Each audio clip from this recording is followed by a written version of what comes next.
Okay, good afternoon and welcome to the afternoon session of the Landmark Preservation Commission's public hearing and public meeting of June 9th. We are resuming with public hearing item number 4, and I will turn it over to the Director of Preservation, Corey Harala.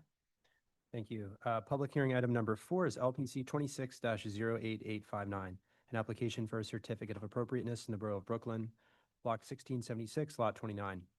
416 MacDonough Street in the Bedford-Stuyvesant Expanded Stuyvesant Heights Historic District. This is a Renaissance Revival style row house designed by Walter F. Clayton and built in 1901. The application is to create a window opening at the rear facade. Good afternoon, Dina Posner Preservation staff. The proposal before you today is to create a new window opening on the top floor of the 2-story projecting bay, which does not meet staff level rules. Here you can see the existing conditions at the bay, which was modified prior to designation, including the introduction of modern siding. This shows the location of the house in the district. You will note the rear facade is not visible from any public thoroughfare, and this row house is one of a row of 11. This slide shows existing conditions on the left and proposed conditions on the right, where the new window is bubbled. The window opening will match the size and proportions of the adjacent openings at the top floor of the bay. Other work shown on this slide is staff level and is not part of today's review. This shows a photo annotation indicating the proposed location of the window opening. Again, this is just to illustrate the location. The opening and window will match the adjacent windows. As part of the staff level review process, a probe was conducted, which can be seen in the bottom left. No historic material was found with this probe, and the applicant also did interior work at the upper floor, and there was no evidence of historic material or of a window opening existing historically. Other images on this sheet show the conditions at several other bays on buildings within this row, where the historic bay is more intact. These bays appear to have been designed with a faux pressed metal blind windows at the center panels, indicating that the pattern of openings perhaps was a historic intent at these bays, even if no actual window openings existed. And here is a visibility study documenting that the rear facade of this property is not visible. And finally, the applicant has provided some summary points for why the proposed window opening is appropriate to this building. That concludes the presentation, and the applicant is here to answer any questions. And the reason it's before us is The staff rules in general don't allow for the creation of window openings or really even modifying them, with a few exceptions, at the top floor of any row house, whether visible or not. So that's the simple answer here. And just noting too, I think this is the first time any of us have seen the sort of blind window in a bay that actually replicated the inset lower sash, the whole window itself. It's very unusual. So that's long gone on this particular bay, but as Dina said, it establishes there was some design intent to look like there were window openings here, even if there weren't. Any other questions? Okay, not seeing any. Let's move to public testimony. Is there anybody in the room that would like to testify? No. Then let's move to Zoom. It's Stephen Thompson, Director of Intergovernmental Affairs. Do we have any participants on Zoom wishing to speak? Please raise your hand. I'd seeing none, I'll note for the record that Brooklyn Community Board 3 recommends approval. Okay. Although there's only the one piece of testimony, would you like to respond to the community board approval? Okay, thank you. So let's close the hearing. Commissioner Ginsburg, will you make a motion to close the hearing? so moved. Vice Chair Master, will you second? Second. All in favor say aye. Aye. Any opposed? The hearing is closed. Commissioner Chen, would you start the discussion? Yeah, this is really straightforward.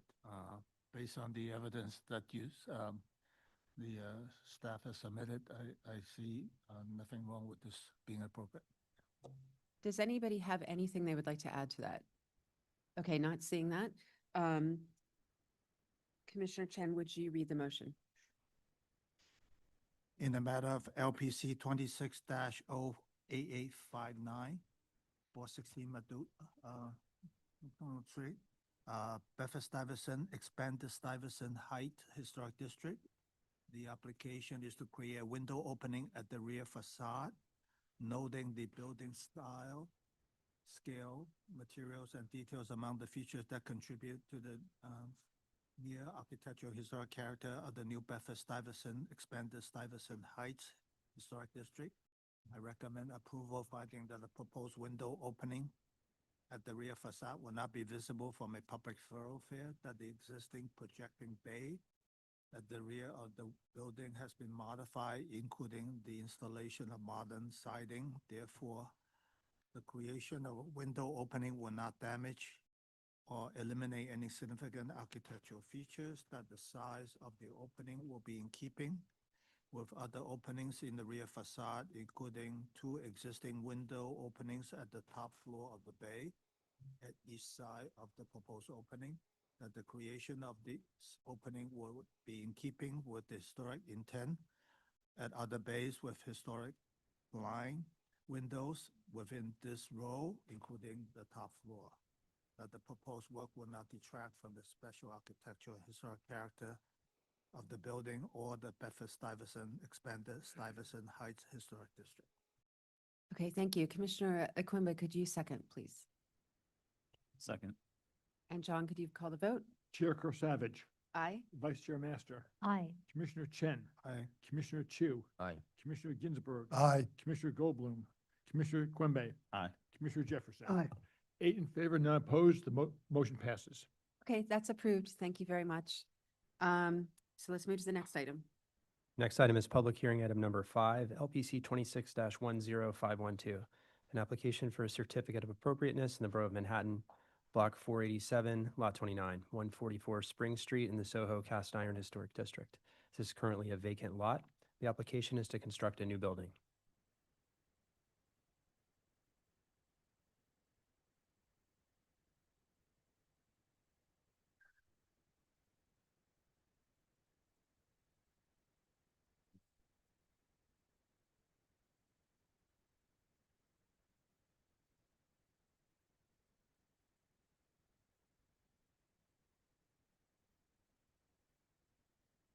Good afternoon, Commissioners. Cass Sackelberg, Higgins, Quays, Barth and Partners of Preservation Consultants on the project.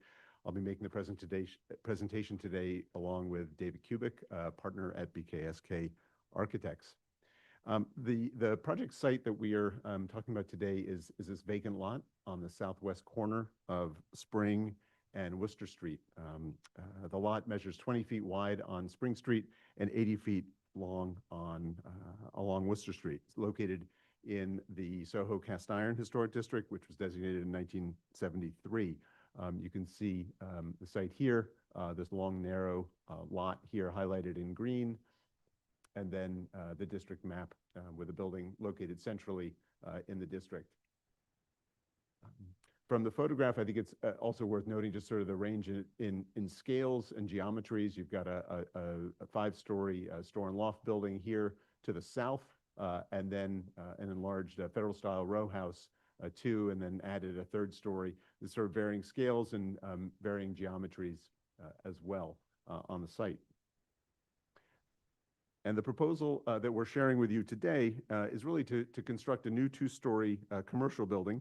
In many ways, this is a new contemporary taxpayer that we are proposing. Taxpayers, as you may know, are a prevalent building type in the historic district, both historically, but also as approved for new construction by the commissioners since the 1970s. And taxpayers have a great range of styles and materiality, and often have quite a bit of sort of personality, let's say, unto themselves. The recent history of the site includes a commission-approved tall 2-story all-glass building, commercial building. On this site, it was approved in 2014, and that approval expired in 2020. As I mentioned, it was a 2-story all-glass building with mezzanines on the interior. And what we're proposing today is also a 2-story building, but really taking a different approach to the site and to its materiality. Similar in program and to a certain extent similar in scale. We are proposing a building, though, that is constructed in UHPC, ultra high-performance concrete. And the materiality and design is really drawn from the rich history and essential themes that are embedded in the historic district. These center on advancements in building technology, particularly the advent of cast iron in architecture and the structural innovations that came along with that.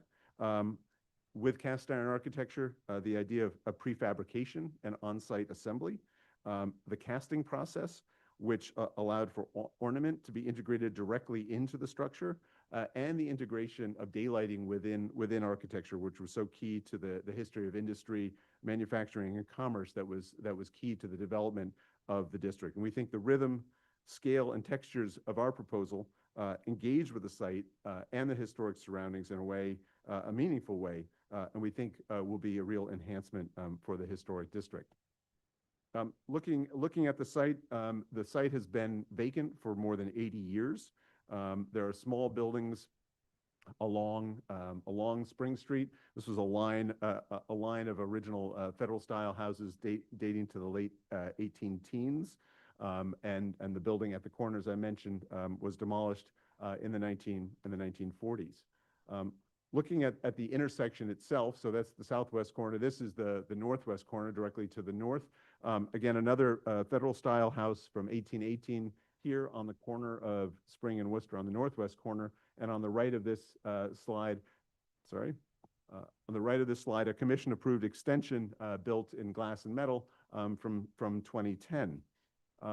On the opposite corner, now on the northeast corner, this tall store and loft building constructed in 1896, largely masonry with cast iron features throughout on the ground floor as well as the upper floors. And then the other corner, the fourth corner here on the site, on the southeast corner, a building for the Metropolitan Telephone Company from 1890, designed by Cyrus Idless, which also largely masonry with cast iron detailing. And as the commissioners may know, although the district is referred to as the Soho Cast Iron Historic District, the majority of buildings actually are masonry-fronted buildings with metal features.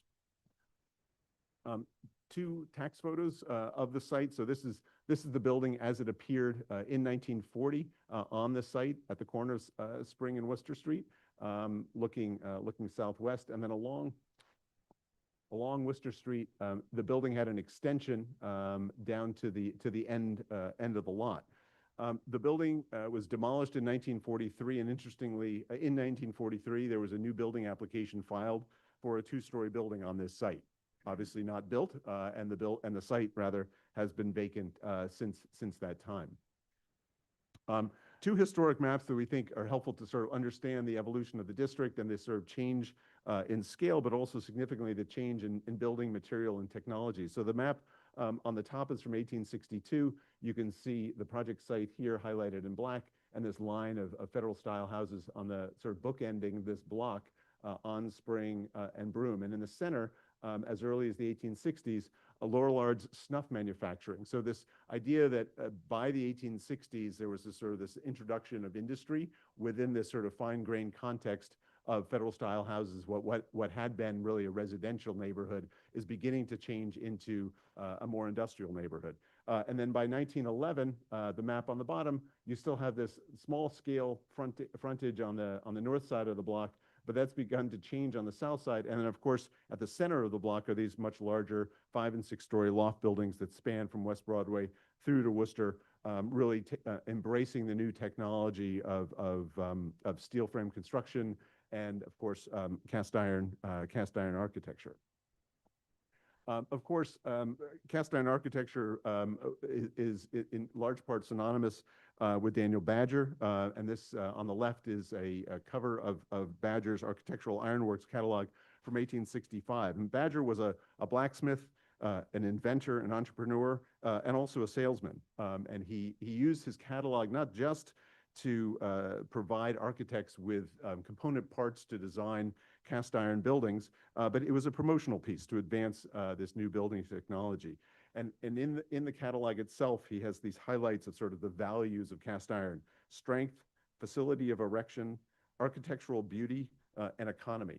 And I think in thinking about these different component parts, we think about the UHPC in many ways as sort of very much drawing on those key essential components.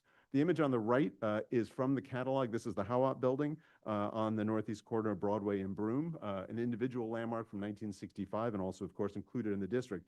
And this building in many ways sort of served as a calling card for Badger. And I think the key elements here is the way that Badger was using iron and cast material to replicate masonry. The whole idea here was the facility of cast materials in prefabrication and allowing for very fast assembly on site, but also, as Margot Gale notes in the introduction to the reprint of the Badger catalog, Badger used single module repeated 92 times across 2 facades. So the idea was that you could create out of this single element just this repetition of features. And I think the fact that this is a corner building, I think that is significant in the overall approach to how we are thinking about our site and our building.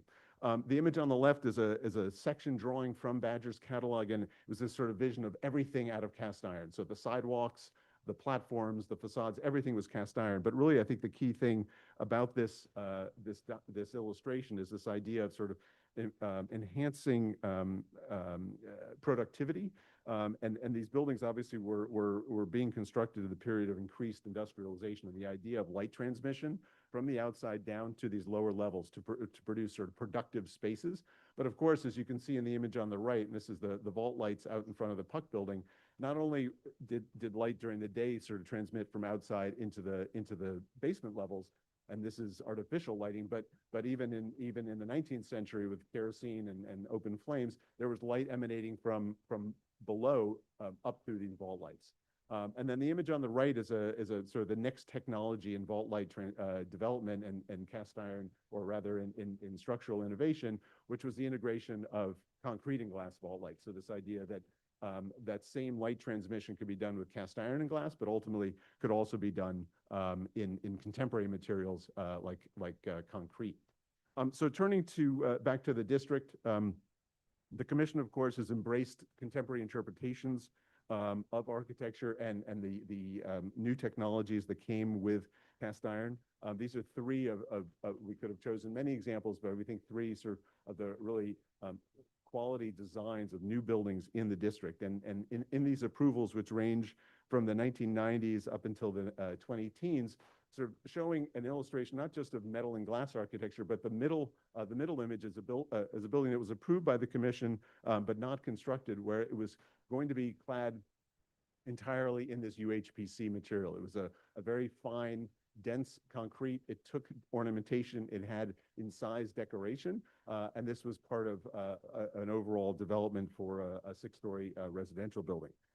We think it's also worth noting that the commission has also approved a number of 1- and 2-story buildings, particularly on corner sites, similar to what we are proposing, some which were vacant lots, some of them where there were 1-story buildings that were demolished and replaced with these buildings. But this is really to emphasize not only that this scale is a prevalent scale in the district under commission review and approval, but there's also a huge range of materiality: metal and glass, masonry and glass, mix of metal and masonry and glass in these different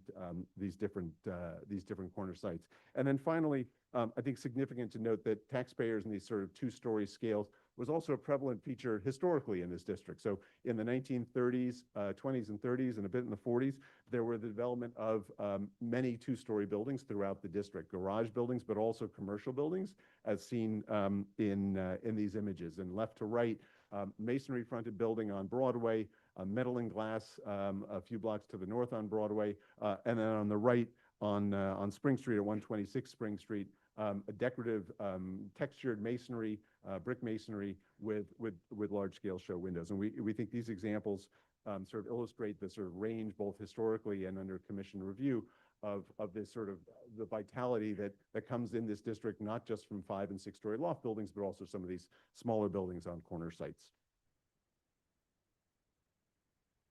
Hello, everyone. David Kubik, partner at BKSK. It's great to be here. As we looked at the evolution of this cast iron technology, we really think in many ways 101 Spring Street you could use as an example of kind of the culmination of that development. As Cass talked about, in the beginning it began as kind of a faithful recreation of stone facade proportions, but Over time, it developed and changed and eventually created its own completely new, unique style based on this technology and what it could do, really exploiting the possibilities. The elements ended up being much thinner and taller, departing from some of those traditional proportions. And here we think in some ways at 101 Spring, it almost inverts what you would expect structurally.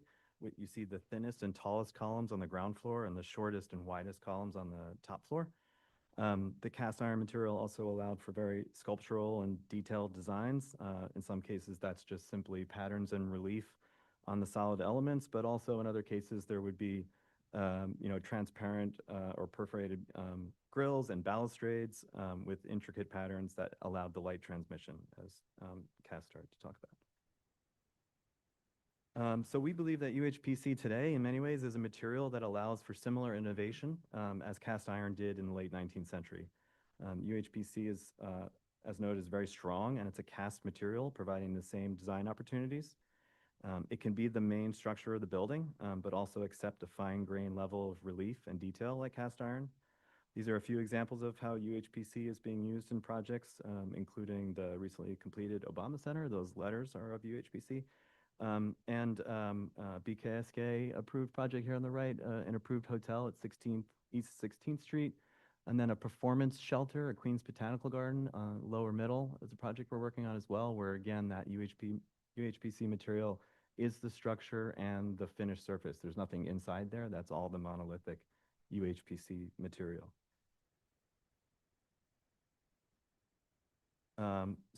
As we started to look into the catalog, obviously there were many pages dedicated to the columns and entablatures and the traditional elements, but there's also a lot of really interesting pages related to the intricate patterns that were being used. These patterns were used at many different scales, like really large industrial scales, like for bridge construction, also for really fine detailed examples of some of the lattice panels that you would see on the facades. Many of them are quite abstract in their pattern. They really kind of depart from traditional symbols, but just get really simple and abstract, which we found interesting. Here are a few more examples of those patterns and how they were used on vault lights. And again, just looking at some of the columns and how the cast material really allowed for an amazing amount of relief and detail. Also interesting, as we look more closely, even the drawings at the time had a certain graphic quality and technique that involved crossing grids and curved lines. These lines expressed form, depth, and cast shadow. The technique developed further with machines like the Intergraph, which were used to make complex patterns, as you can see in the currency example, and these postage stamps. But when you look into the depths of these drawings, you can see some of those patterns as sort of a consistent technique of representation. So diving into the building, so this is a two-story speculative commercial building intended for a single tenant. Since the site is very tight, it's 80 feet long, but only 20 feet wide, it was important to find efficient planning solutions for the building. At 2 stories, the building can have one fire stair and much simpler MEP systems. So that ended up being the preferred approach for the building. As we dive into the facade, the primary frame of the proposed facade is made completely with UHPC. It also is the structure of the facade, so there's no need for additional steel columns behind all of these UHPC piers. So the UHPC is a structural exoskeleton, just like the cast iron facades were historically. The facade elements, like cast iron, will be prefabricated off-site. In between the UHPC elements are a painted aluminum storefront window system. So the facade's organization is based on a repeated bay, like the earlier examples, really maximizing the use of prefabricated elements. It does, however, have an additional articulation at the corner, where the pier is doubled up to face both streets and has kind of a re-entry corner detail. There's also a double pier here, which lines up with the back of the historic party wall, and sort of subtly acknowledges the historic urban pattern that was there, where the building stopped and the lower rear yard structures began. You can see there's a similar but different column design for the ground and second floors. They both incorporate a curved top, like historic examples, which kind of creates a softened, sort of more molded edge and transition to the spandrel panels. And then there's an abstract curved crossing grid pattern inspired by many of the images we were just looking at earlier, used throughout, but in different ways. It appears on the columns as a subtle relief. It's only a 3/8 deep, like depth in that relief. It also appears on the horizontal frame elements, and finally as the open spandrel panels, which allow light transmission from the exterior to the interior, but again, also from the interior to the exterior at night. The pattern spacing changes to react to the nearby elements. It kind of gives an implied movement and sort of it's kind of growing out of the edges, the perimeter of the structural elements. Above the roof, there is a fairly activated roofscape with the existing peaked party wall, which is partially on our site, as well as the sloped roof and dormers beyond. We're showing a small rooftop structure that includes the fire stair, elevator, an associated bulkhead, and a small space to access the rooftop terrace. This rooftop structure is clad in metal panel in a color that'll match the storefront framing below. Lastly, on the slide, you can see we're showing signage over the entries only on Worcester Street with a corresponding single flag sign at each door. And then there's signage on Spring Street here at the first floor and the second floor with a single flag sign at that door. This is pretty substantially reduced. We had signage in many more locations when we had originally presented to the community board, but heard their concerns there and reduced it pretty significantly. So then we'll go on to the next. So here's kind of a first look at a wall section through the facade. So you can see how the spandrel elements are relating to the floor structure. So you can see this sort of solid spandrel piece here lining up with the second floor, and how the open lattice-like panels sit in front of the storefront and allow for that light transmission. We also, one change we made after community board was to reduce or really eliminate the exterior lighting that was originally proposed. That was a concern that we heard and wanted to respond to. So all of the exterior lighting was removed. We are, however, showing some concealed lighting behind all of these panels to give a little soft glow behind the latticed work panels. So there's one light here, there's another light here at the bottom, and a third light here at the top, which would sort of backlight this, and at night make sure that there's sort of a consistency of that sort of interior glow of the lighting. You can also see in this rendering here on Spring Street that the ground floor, floor to floor, is a bit taller than the second floor. So we're about 14 feet floor to floor here, 12'10" floor to floor here. And then as well, with some dimensional differences in the spandrel, it further reduces the height of the second floor window just to give a little bit more of a primary reading to the ground floor and allow the second floor to feel a little more secondary and less top heavy. So you can see the kind of reading of the glass opening is smaller here than on the ground floor.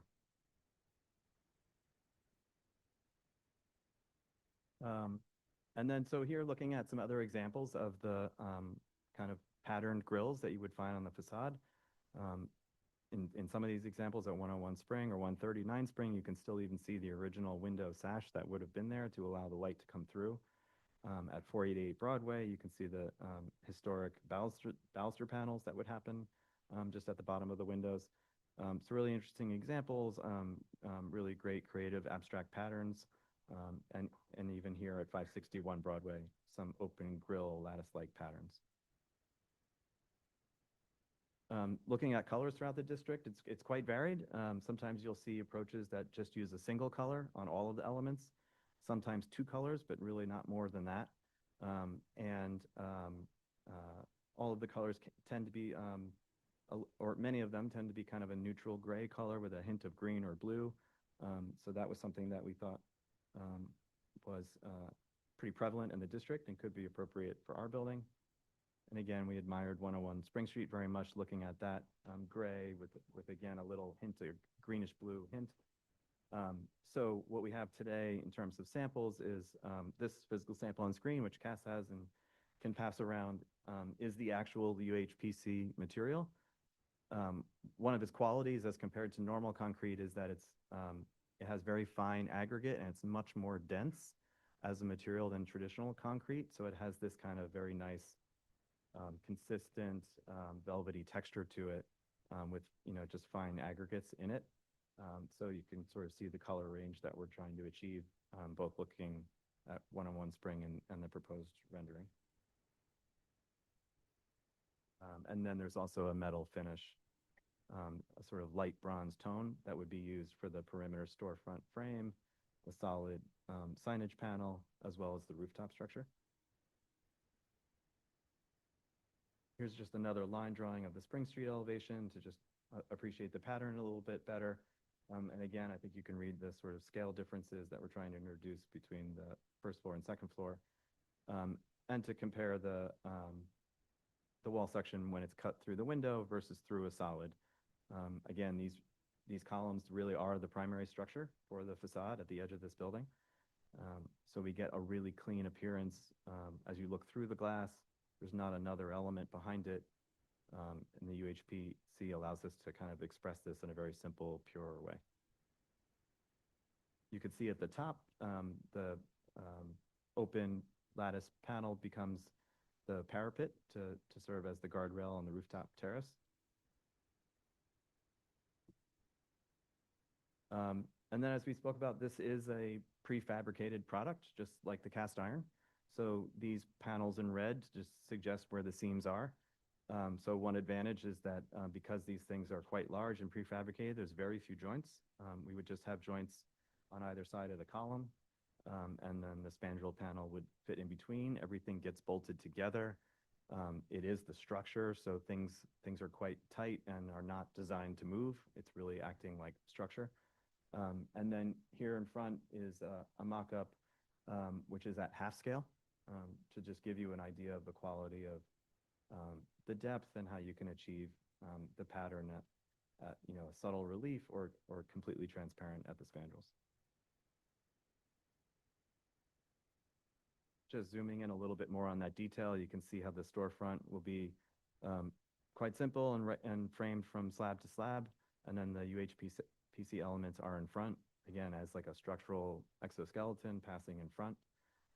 And we can have the perforated open screen in front of the window, allowing for that light transmission. And then the spandrel panel for the sign below. And then just cutting once through the balustrade panel and then once through the floor structure. So you can see how that gets bolted together. And again, just the upper portion as it transitions to the roof, very similar, but there are a few horizontal lines just introducing a little bit of cast shadow and depth in the framing of those elements. Just the overall elevation showing the lighting. So again, that linear light fixture sits behind these panels at the ground floor, second floor, and parapet to just give a little glow behind the open decorative panel, similar in the way that the interior lights will do the same for the storefront. Long elevation on Worcester Street. You can see the rooftop structure there with the metal panel cladding and glass. There's a service entrance and fire stair egress route coming out of the last bay on the south. There are three louvers here servicing the mechanical system, but otherwise pretty repetitive and clean. And then you can see the signage locations like we talked about earlier. In the plans, so just cellar, there's retail storage and the utility rooms to serve the building. The ground floor, just one fire stair given the size of our building and the elevator. And again, you can sort of see how, again, with 20 feet, we really wanted to maximize what the building can offer. And again, the facade is sort of really clean and simple and pure in its expression with the UHPC doing all the work. And then the second floor selling space, rooftop terrace with the fire stair, elevator, and a small space to access that terrace. And then the mechanical equipment above, it's just the elevator bulkhead and 2 or 3 small pieces of equipment there behind screening. Some additional view studies taken from the north, so you can sort of see that rooftop structure is minimally visible, pushed all the way to the south with our 80-foot length, actually helps to conceal that pretty well. from the east as we get a little further back. And our primary rendering, which we began with. And I'll end there. Thank you. Okay, thank you very much. Commissioners, do we have any questions? Commissioner Jefferson? There's been a revival of textures and patterns. So let's go back to page 28, image 28. So I'll just figure on the front. What is the idea behind it? It goes from large to small. Below that, there's a V. Below that, there's a kind of a pattern on the columns. What is the idea? What will we find? When I look at that, what am I supposed to see and think? Sure. I think it mostly grew out of first looking at the abstract patterns that you could see on some of the buildings we looked at earlier, like 101 Spring, but then also looking at some of those graphic drawing techniques where it was really using a crossing grid and curved lines and implying movement to create a pattern. And so some of these lines, if you look closely, are actually kind of tracing through and inform the pattern on the column. So there is some continuity going from one piece to the next, but we kind of purposely didn't want it to just be one flat repeated pattern, but thought it could respond to the edges that it's being used within to just kind of imply a little bit of depth and movement, and that it's being shaped by the dimensions of the piece, and that they kind of work together in a way. Okay, thank you. Commissioner Goldblum? Thanks. So the joints that we see in this are sanded, so they're like silicone with a sand finish? Yeah, so we could go here. When there is a joint, there'll be sort of an offset detail, and these will be bolted together. So that joint can be quite tight, and it won't be designed to move. So we're showing it now as like a sanded grout joint to color match the panel. We will keep trying to see if that could just simply be a reveal, and if they need any additional material, it could happen in the rear part of the joint instead of the front part of the joint. We'll have to continue to develop through shop drawings to know that for sure, but that's the intent so far. Great. And the mullions, they look like they're not quite hidden and not quite exposed. How much what's the dimension there of that exposed portion of the mullion? Yeah, so this is like a conventional 2.5-inch wide storefront mullion. So we're showing half of it, so about 1.25 inches, so that it could also be attached to the UHPC, because the UHPC really, again, is the structure. So that's why. So it's showing about 1.25 inches of metal. Correct. And that 1.25 inches follows around and follows the radius at the top? Correct. Yep. And so, With the top profile as well, yeah. where it does that inverted thing? Mullion follows the profile. Yes. Right.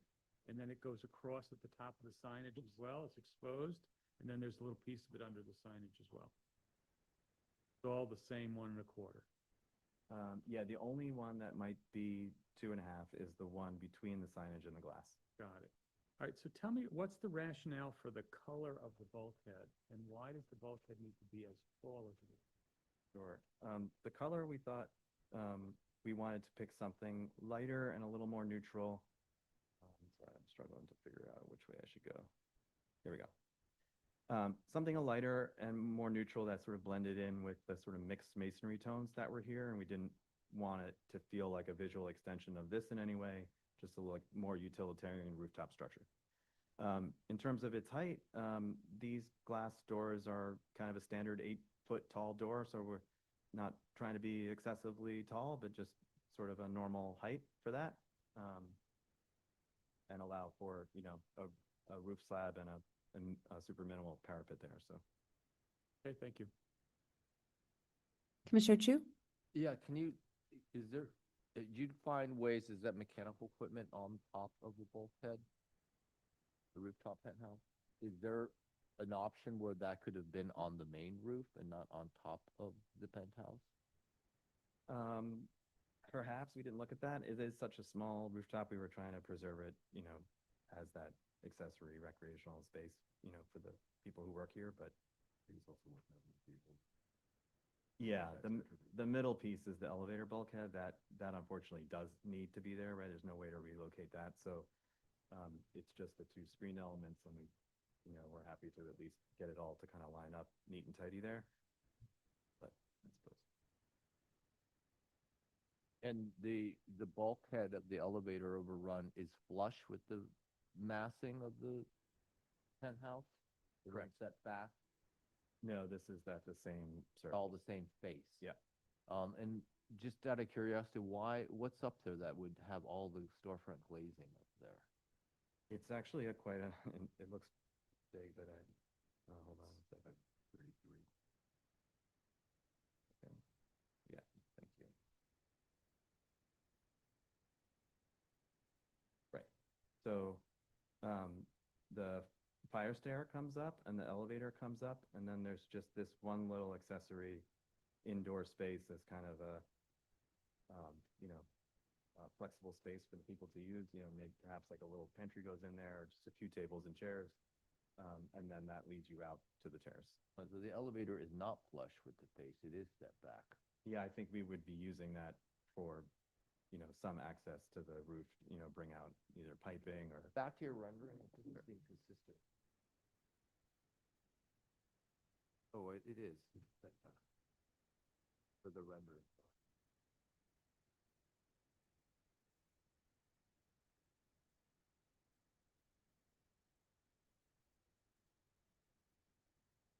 Set back, it's not on the same space, on set back. The rooftop structure. Yeah. Oh, no, sorry, yeah. No, we're definitely set back a bunch. I thought you were referring to the elevator bulkhead. Yeah, but it is set back from that space, it's not on.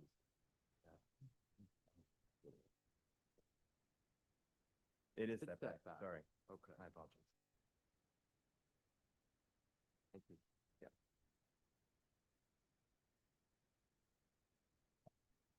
Okay, Vice Chair Master?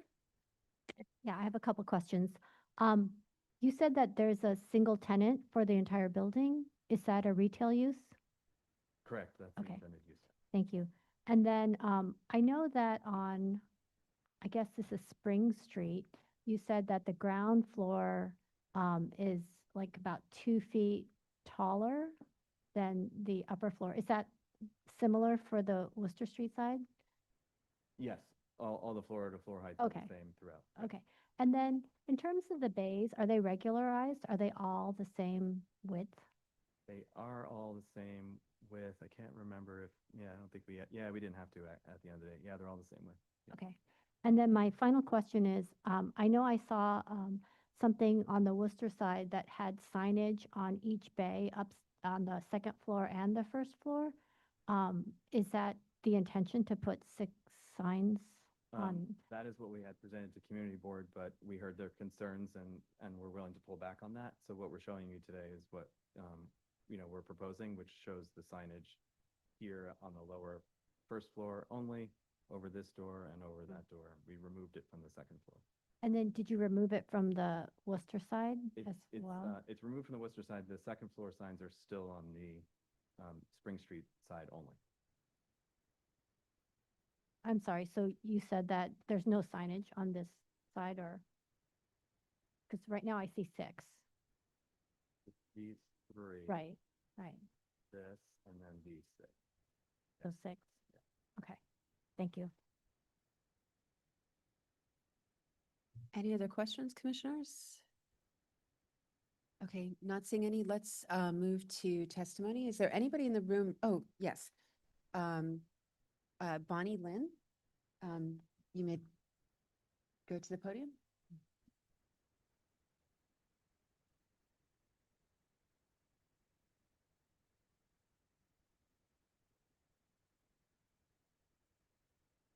Hello, everybody. Can you hear me?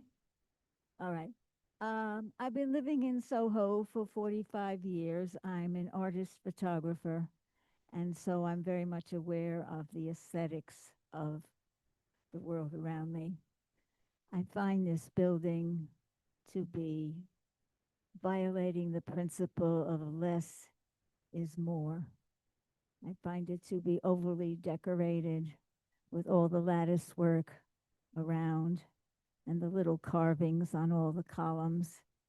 I know these gentlemen showed that there was a lot of lattice work in Soho, mostly though not on the rooftops, not on the middle, but down by the sidewalk. I find the building to be, as it is on a major corner of Soho, to be more in your face than subtle and classy. So basically what I'm trying to say is that aesthetically, I think this building needs to be toned down and some of the highly decorated portions to be minimized.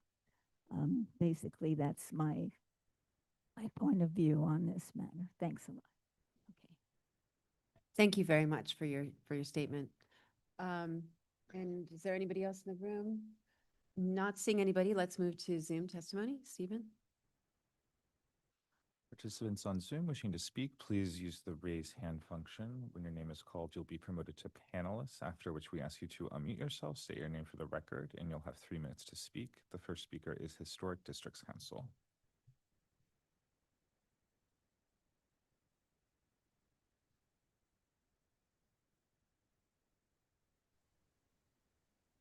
This is Emma Bartley speaking on behalf of the Historic Districts Council.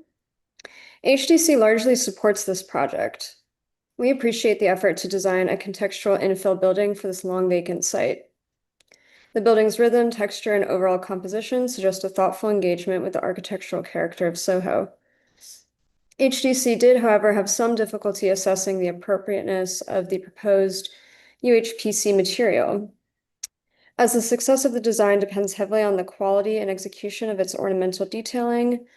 We encourage careful review of the proposed material with LPC staff, perhaps through a physical mock-up, to ensure that the building achieves the level of richness and durability appropriate for this historic district. Thank you.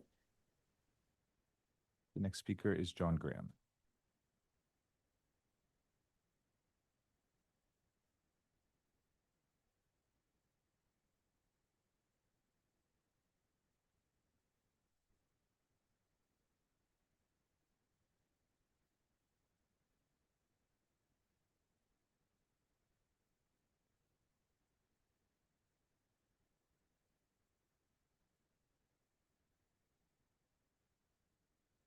Good afternoon, Commissioners. John Graham for the Victorian Society, New York. The VSNY does not support this proposal. We'd be happy to see a building on this site of parking lot since designation, but after reviewing this design and the examples of previously approved buildings shown, it seems the applicant believes that the only appropriate 21st century building, which could be added to an historic district, is a slightly embellished glass box. We strongly disagree. The party for any new building in this district should include a strong base, bulkheads, large display windows with transoms, and an articulated metal structure. The base should be masonry tall enough to raise the framework above salt and snow. The upper floors, which can't be used as display windows by most merchants, do not need to be full height and should also have transoms. We appreciate the visible framing being proposed, but the lacy UHPC perforated infill screen is not appropriate at the base, the second floor, or as cresting. The applicant has provided pictures of historic perforated panels. However, these were typically used as infill in front of solid material. They are used sparingly. They are not used against the sky. Do not find the proposed details well integrated into the UHPC material in the way detail is found in historic cast iron. The perforated panels bear no relationship to the rectangular framework. Finally, the applicant must provide samples of the UHPC in the actual designs proposed, including the perforated panels and the impressed designs in the columns, so that the material can be properly assessed. These samples should be provided prior to a vote on the appropriateness of the proposal. Thank you, Commissioners. Do we have any more participants on Zoom wishing to speak? Please raise your hand.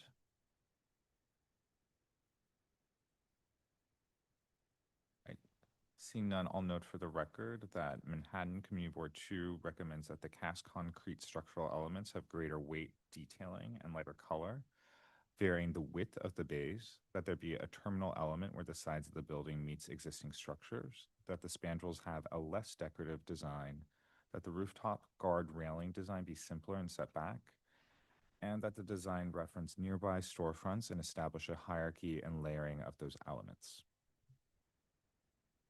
Okay, thank you. Would you like to respond to any of those? Yeah, sure. I think what's interesting in actually hearing the testimony is the kind of the range of comments. I mean, there are certainly comments about the lacy quality and the decoration that's integrated into this, which I think David has spoken to, and sort of what its origins are and what its intent is. But I think some of the testimony was sort of interestingly prescriptive that the only way to do this is a metal building with large scale storefront windows, which I disagree with. And I think our approach to this has been thinking about this as a two-story, taxpayer in a way that illustrates the sort of tradition of taxpayers, which provide a huge range of different materials and decoration and treatments, but also obviously drawing from the sort of inherent sort of DNA of the district and what's baked into the structural innovations that one sees throughout in historic architecture. So, whether you're thinking about the Hawa building, which is actually a very lacy detail with these open balustrades, or Little Singer, which has a lot of very lacy ironwork integrated into very large scale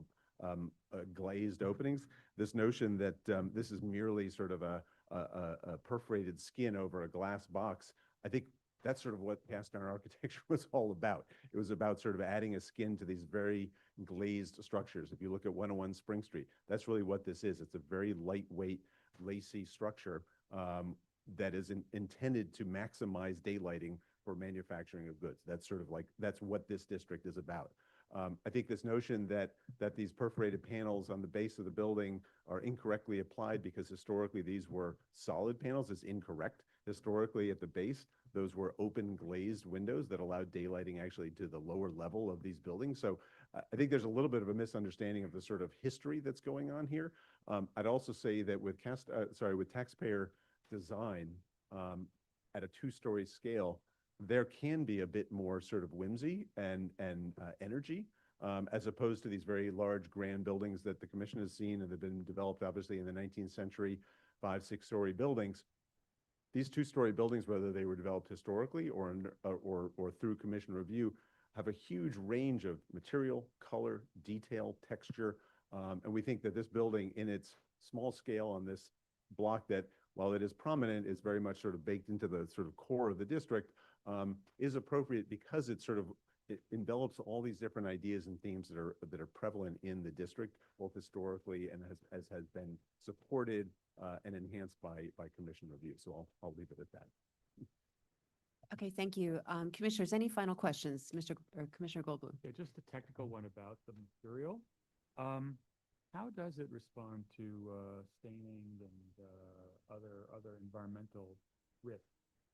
Yeah, so this material in many ways came from more industrial and large-scale applications. The Department of Transportation has been using it for a long time in bridge construction because it is so durable and resistant to salts and other things that degrade, other more traditional materials. So in that sense, it is much more durable than traditional concrete.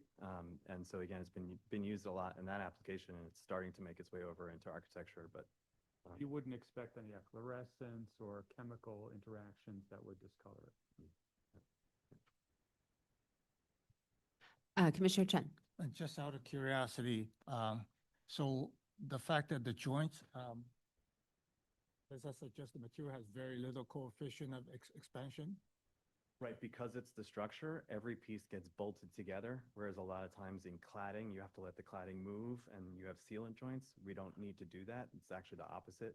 We're trying to keep everything rigidly connected, which is why we can control that more easily. Thank you. Okay, not seeing any further questions. Let's close the hearing.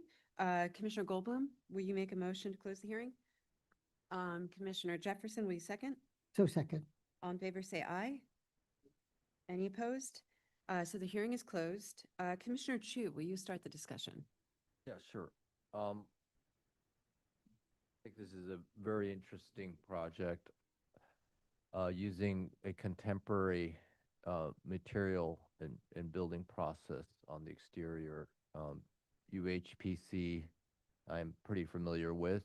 It definitely can do this job.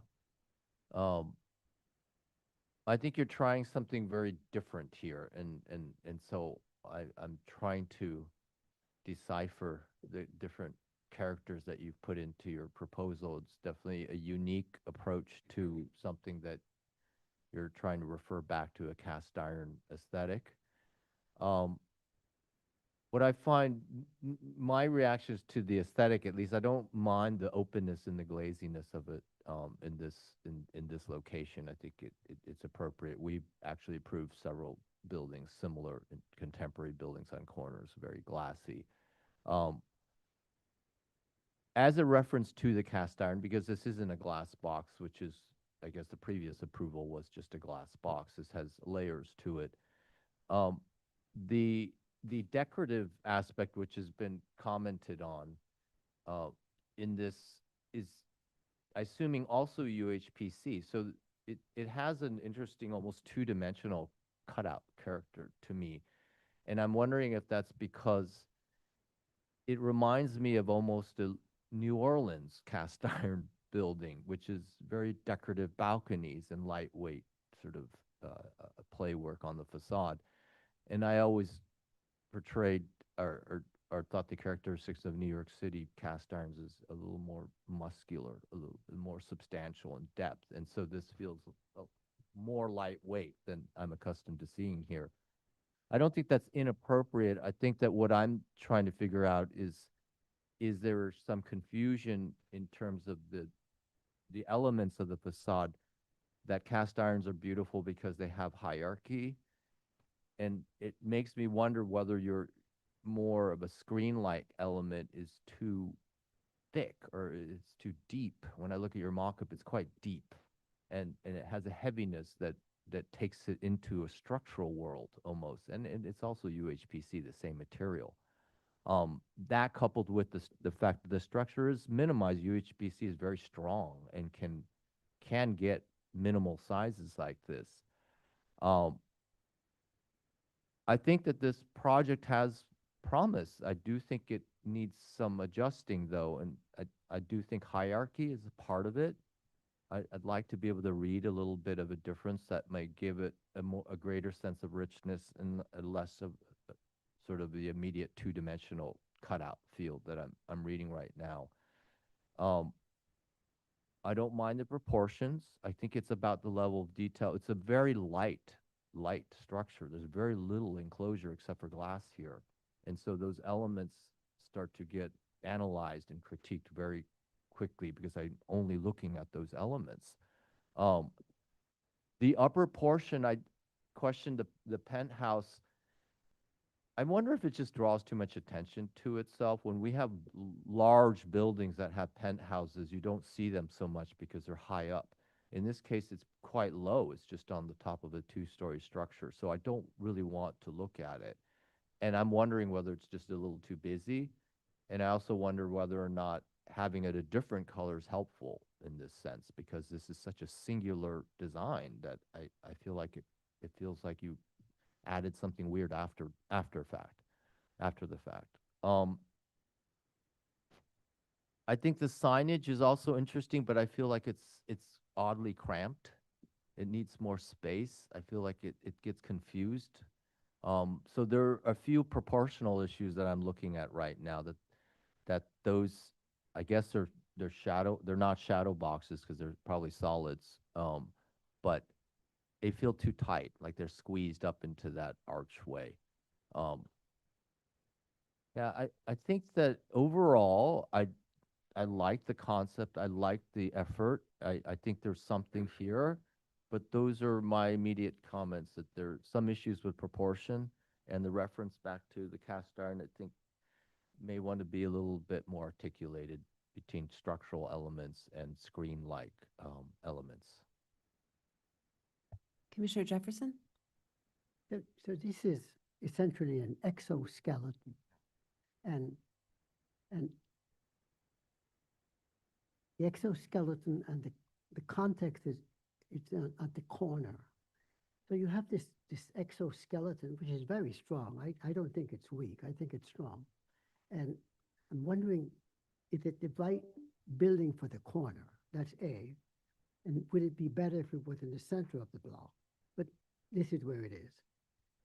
And I'm kind of, I like it because it's so distinctive at the corner that the idea of this exoskeleton holding the glass in seems to be kind of setting up that tension. And maybe the tension isn't enough. I think I might agree with my fellow commissioner that maybe it should be thicker, but they're beginning to be something quite dynamic about it. Of course, I worry about the kind of pattern and what's the meaning of it and what does it mean in that context. I mean, you're going to go through all this trouble of making patterns, give me a pattern that maybe I might want to go to the computer and figure out what it means or something. But it's just a pattern that's based on hierarchy and grids. A little soft to me. The penthouse, maybe the penthouse should be part of the exoskeleton so that the whole thing reads as the exoskeleton. Right now, they drop this shoebox on top of it, and it doesn't work together.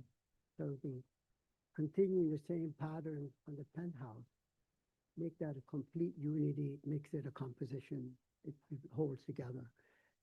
I don't find any problem with the signage. I think it's fine. I do, it's kind of critique, I do find the lower level, if it was solid, the base would be solid, could probably work very well in this condition rather than having the pattern on the lower level.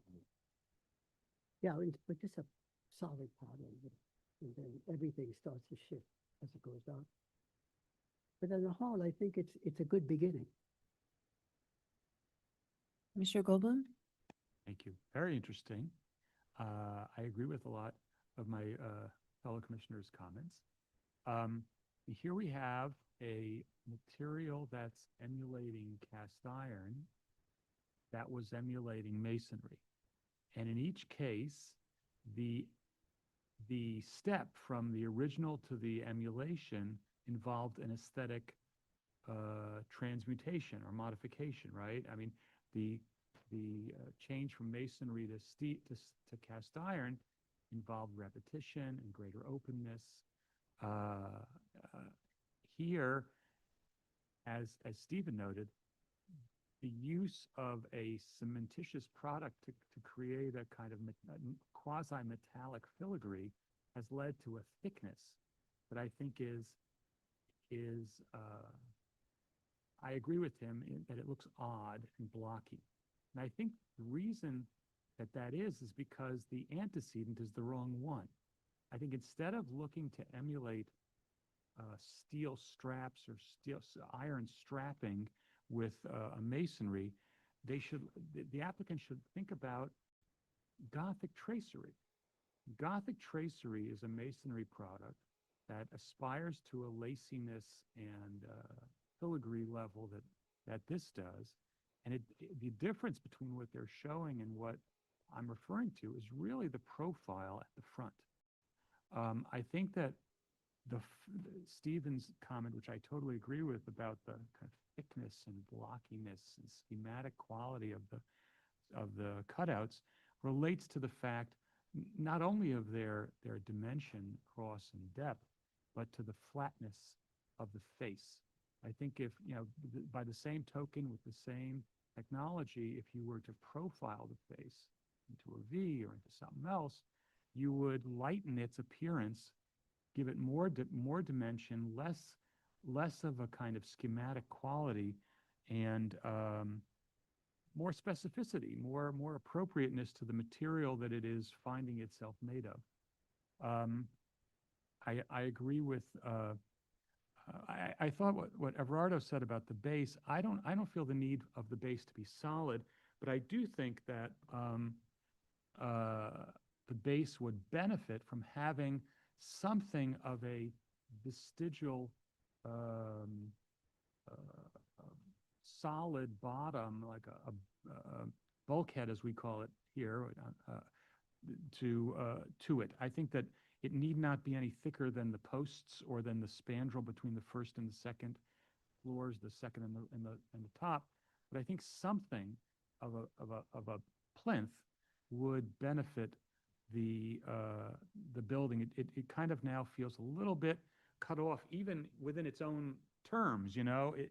The terms of the building are, panel, stripe of solid, panel, stripe of solid, and that the fact that the bottom starts from the irregular sidewalk, I think, makes that feel a little bit truncated.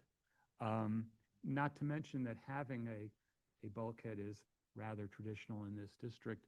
I think it would be an improvement both aesthetically and historically, from an historical appropriateness perspective.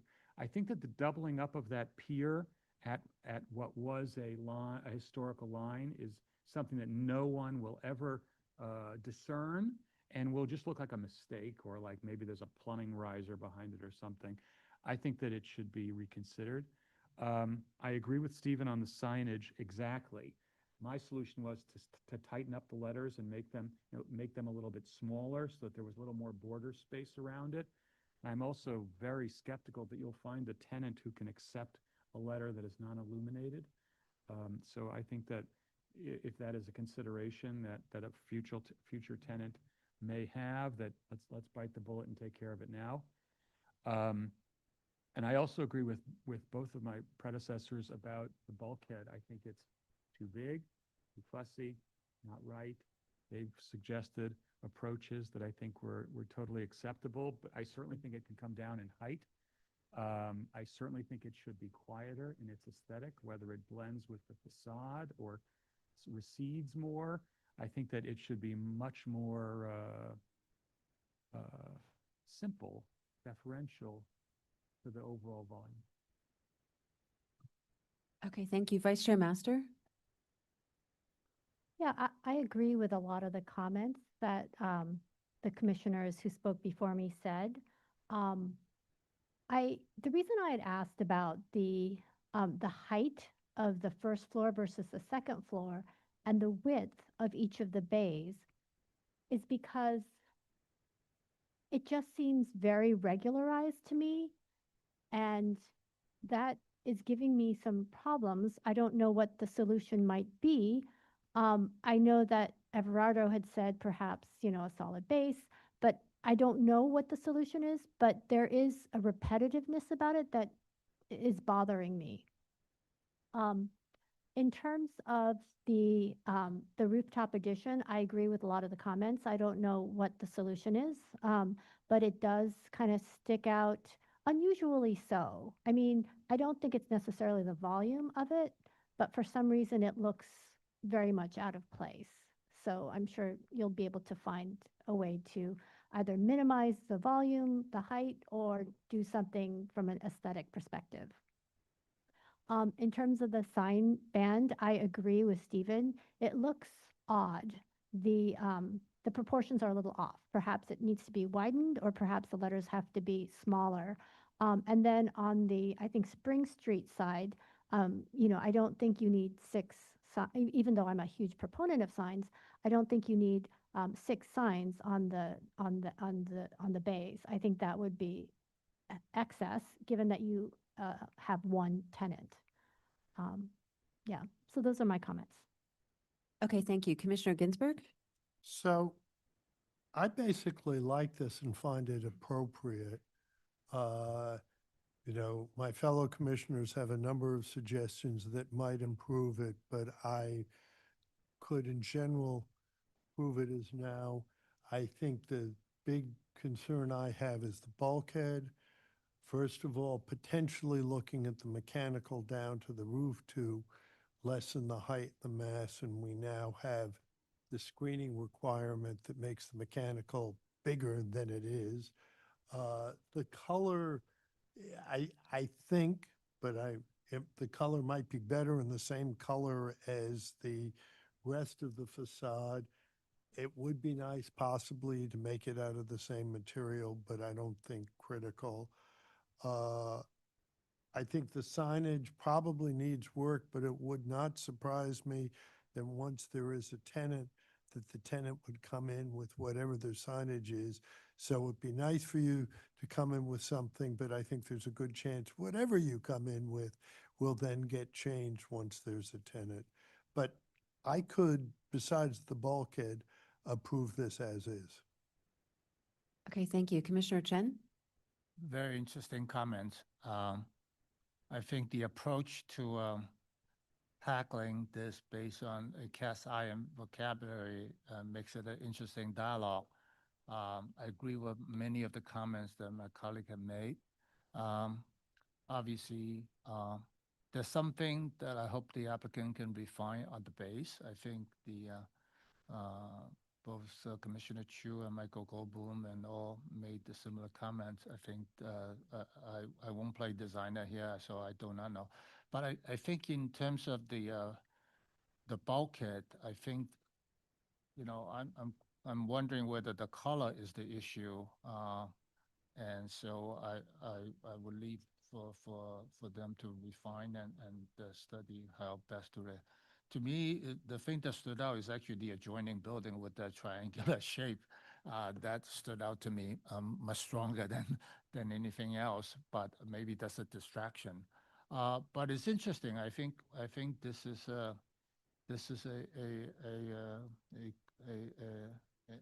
innovative approach, but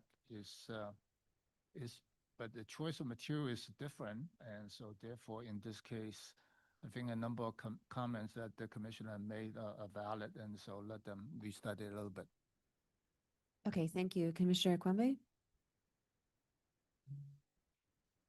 Indeed, a very interesting project. And what I like is this, it's a new approach to a material that we normally seen, and which is trying to mimic or take notes from another material. And in the process, it creates a whole new way of looking at that material. And in that sense, it's creating its own language for the building. And in some veins, I think it's very successful. I will note that there is a sense of monotony, which I think can be remedied, but it would take expanding that language. So it could incorporate more types of building language to actually make it more cohesive. There was some talk about the base potentially making it a little thicker, maybe a little more robust, how it actually hits the ground. But I believe that with a little more exploration, one thought that was brought up by Commissioner Goldblum was to look at the possible tracery of Gothic architecture, which adds another dimension. So all I'm saying is that what I see presented, I like it. It's nice. But with just a little more refinement and a better understanding of what this language is that we're using to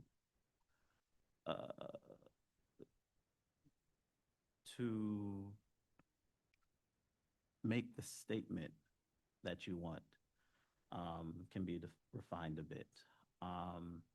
And I believe that same language could move into the penthouse itself, which it doesn't work well with what's here existingly. The building itself is very lacy, even in a heavy material. It reads as very light, which is very interesting, dynamic. But the bulkhead itself is it's actually too heavy for the building. And I believe it's too visible based off of what its purpose is. So, but overall, I do believe it's moving in the right direction. And just with some refinement, it could be very nice. Okay, thank you. So I think Today, you heard a lot of, we're not going to take an action. There were a lot of positive comments about the appropriateness of the building, but some, and general support for the materiality. But there's, various comments on different design issues, the hierarchy between the floors, base, the thickness of the decorative panels, general comments about signage, and in particular, the bulkhead, about reducing its presence, whether that's through reducing the height or the color or materiality. It seems like there's a variety of approaches potentially there. But overall, general support, but I think we'll ask you to come back to look at those issues. Thank you. Right, Oh, go we're gonna go ahead and move to our next item. That's public hearing item number 6, LPC 26-10584. An application for a certificate of appropriateness in the Borough of Manhattan, Block 718, Lot 1, 402 West 21st Street in the Chelsea Historic District. This is an ensemble of English collegiate Gothic-style buildings around a close, designed primarily by Charles Coolidge Haight and built largely between 1881 to 1902. The application is to replace windows.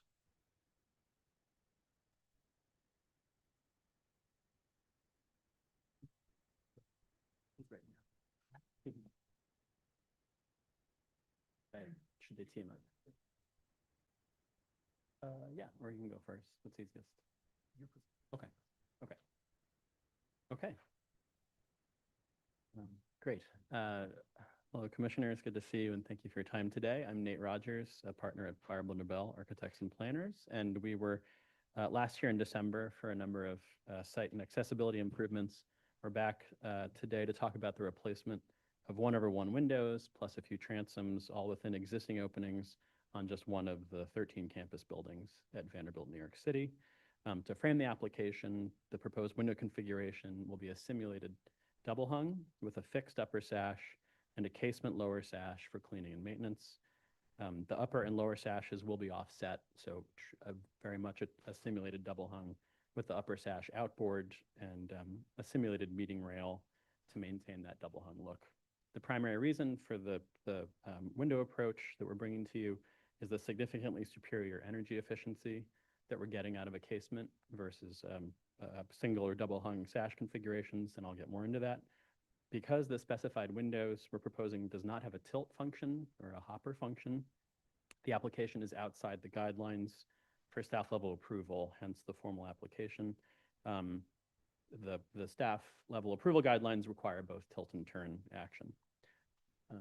This is our agenda. I'll skim over the site context and we'll get right into the proposal itself, but happy to return to these things if there's any questions.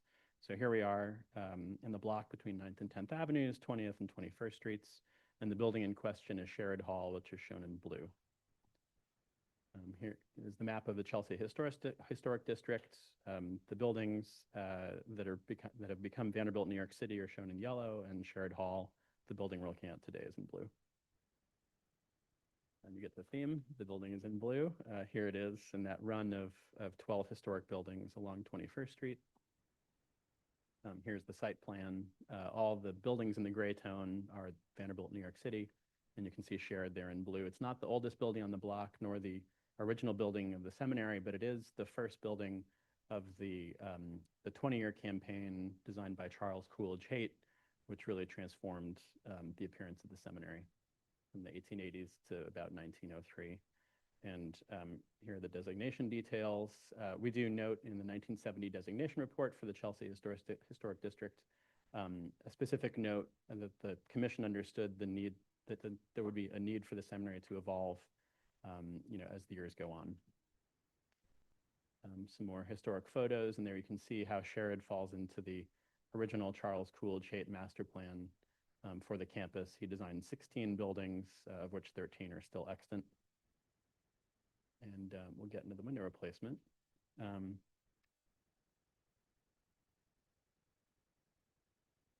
Find my notes here. So just clarifying what's not in the application, the basement windows at street level, which you see in the right-hand photo, are not in the application. The leaded and stained glass windows on the building are not part of this application. Those are being carefully restored under an already approved application at staff level. So we're talking about the first, second, and third floors. all traditional double hung windows originally, and the first floor sills are about 12 feet above the sidewalk. So just helping us all understand how far we will be from these windows if the proposed windows are installed. And as we're moving toward decarbonizing the campus in compliance with Local Line 97, of which we are subject to, we're looking very seriously at envelope upgrades for energy efficiency. And a particularly acute issue is this campus where we're very constrained and where we can place air source heat pumps or drill new geothermal wells. So the efficiency of these historic buildings is really going to be key. Simulated double hung with this casement action gives us a much better energy performance and drastically reduced infiltration because of the compression seal that you get on a casement window. The hung configuration windows just can't compete with the casement in this regard. I've talked about tilt turn already. We're procuring the windows locally for schedule reasons from Skyline Window Company, which many of you are probably familiar with. They do not offer a window that combines both tilt turn and simulated double hung. So we really had to pursue one choice or the other. We think the offset of the two sashes is more important than the tilt turn functionality in this case, and that's why we're bringing this application to you. We also want to note this is a classroom building, so we just don't expect the windows to be opened as much as you would see in a residential setting. The next phase of renovation for this building actually will be the installation of mechanical fresh air ventilation. So at that point, you wouldn't even need to open the windows for fresh air, and you would only see them opened for cleaning, maybe once a year. Obviously, the landmark's concern is how the operation of the window is different than it would have been traditionally. Just taking you through the window types, there's really 4 types with a couple of subvariants to do with egress out to the existing fire escapes. Here's the existing condition on 21st Street today with Shared Hall in sort of the middle ground there. We brought some visual renderings to help understand the change. So a little bit of an eye test, but this is the existing condition. And I'll flip to the proposed. I will flip back to the existing and flip to the proposed. And we have this in one more view. So here's the existing condition. And here's the proposed, existing, and proposed. Here are the 2 elevations. This is the street facing or north elevation. So you can see what we're talking about are 2 windows in the center there, which will be for a toilet room, which is just on the other side. And then 6 classrooms, which are floor through across the building. Pairs of arch-headed windows on the first floor, and then these triplets of ganged windows on the second and third floors. Second floor has fixed windows, originally transoms, but they've been fixed since the mid-century. And then just the triplets on the third floor. And we will note that the proposed aluminum replacements at the arch heads, the jambs and the heads of those sashes will follow the arch properly. It'll look appropriate. It won't be that condition you see around the city sometimes where the glass slips behind the brick, and we're all not fans of that. So this will be correct. And then on the south elevation, which is not street facing, but still significant, same approach, with the only distinction being that the center window of the triplets at the fire escapes on the second and third floors, those will be egress windows, which is a full height casement so that you can walk out of it. And then last slide before if we want to look at the window details, they're after this, but this is showing the difference between a skyline double hung on the left and the skyline simulated double hung on the right, which is what we're proposing. And the infiltration rate is 30 times better on the simulated double hung. So, really the amount of air that comes through the window proposing is 3% of the amount of air that would come through a traditional aluminum double hung at the same design pressure. I know you have a busy agenda today. I have the window details, but I might just pause there. Ownership is on the line. He will have to say probably 1 or 2 words, if that's acceptable. Great. He's welcome to do that. Great. Thank you so much, Nate. And first, thank you to the commission, the staff, and everyone involved in really reviewing this application. My name is James Kellerhouse. I'm the Assistant Vice Chancellor for Strategic Initiatives, and I lead operations and engagement for Vanderbilt University in New York City. And we truly appreciate the expertise, the time, and the thoughtful consideration to this important decision. First and foremost, I just want to share that Vanderbilt is really, truly committed to being a responsible steward of this historic campus And we recognize the significance of these buildings and the grounds and the goal to really preserve their architectural character while ensuring they remain functional and sustainable for future generations. As Nate shared too, as part of our long-term investment in the campus, we're addressing much of the deferred maintenance and critical infrastructure needs, while also advancing our sustainability goals as a university. And these improvements support energy efficiency, reduces our carbon footprint, and helps position the campus to meet, as referenced, New York City's Local Law 97 and the other environmental standards. We really take this undertaking an intensive effort to prepare the campus for our arrival of our students, which will happen on August 23rd of this year. So excited to welcome our first class of 90 students, and our work is really focused on creating that safe, accessible, and truly welcoming academic environment, while at the same time respecting the historic nature of the campus. So thank you again for your time, your expertise here, and for considering this application.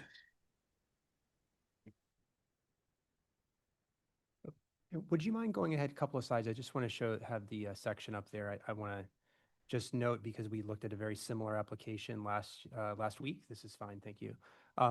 Last week, the staff had made comments and recommendations that applicant continue to refine some of the details, and I wanted to point out the differences with this one, why staff is not recommending this and thinks, they're very consistent with what we've reviewed and approved before, which they are. This is the window that was approved at 95 Madison Avenue, the individual landmark building.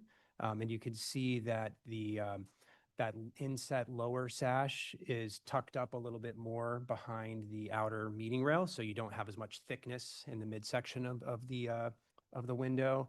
And also sort of the glazing panel of that lower sash is tighter to the perimeter. It is different than the upper sash, but it's tighter than what we saw last week. Also, this window has more contours to it, sort of where the framing meets the glass, and the glass itself is set in a little bit deeper within the frame. So these are the reasons why last week staff had recommended that they continue to work on it, and this week that we're not making that recommendation.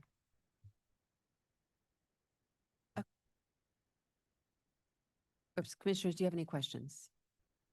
Nope. Okay, with that, we're going to move to testimony then. So not seeing anybody in the room, I think, who wants to testify. Let's move to testimony on Zoom. Stephen? Participants on Zoom wishing to speak, please raise your hand. First speaker is John Graham.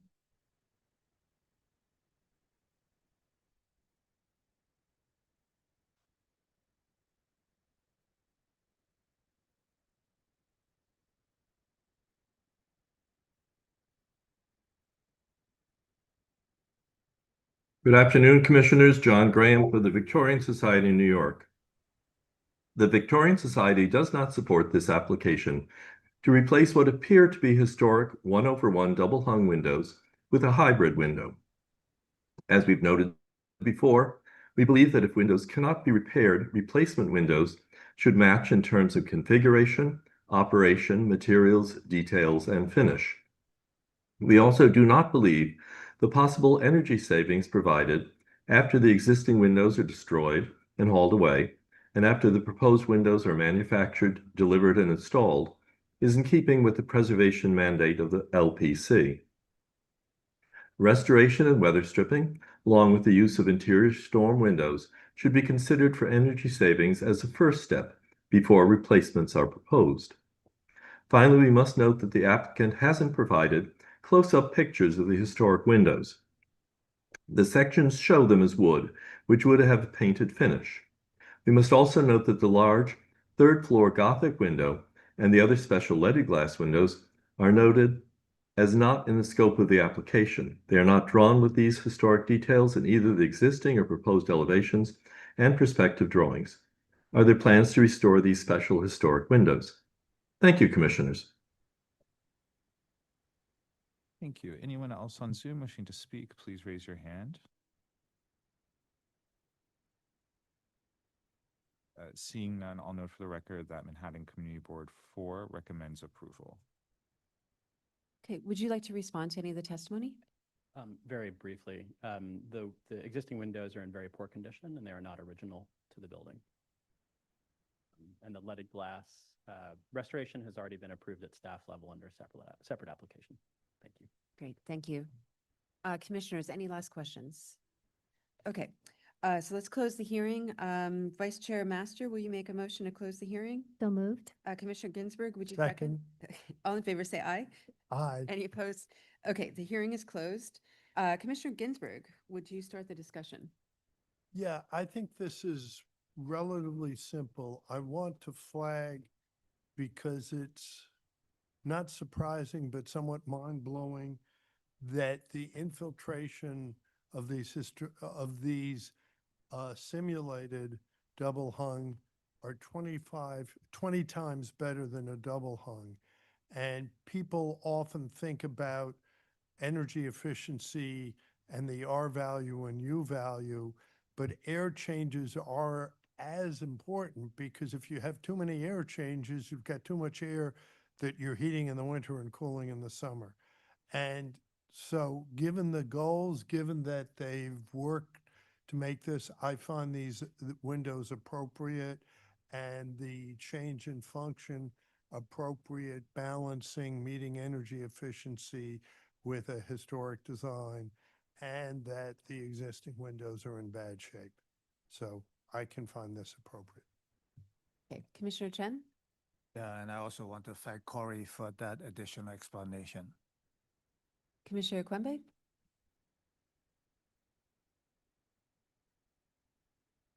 Commissioner Chu? Agreed, appropriate. Commissioner Jefferson? Agreed. Commissioner Goldblum?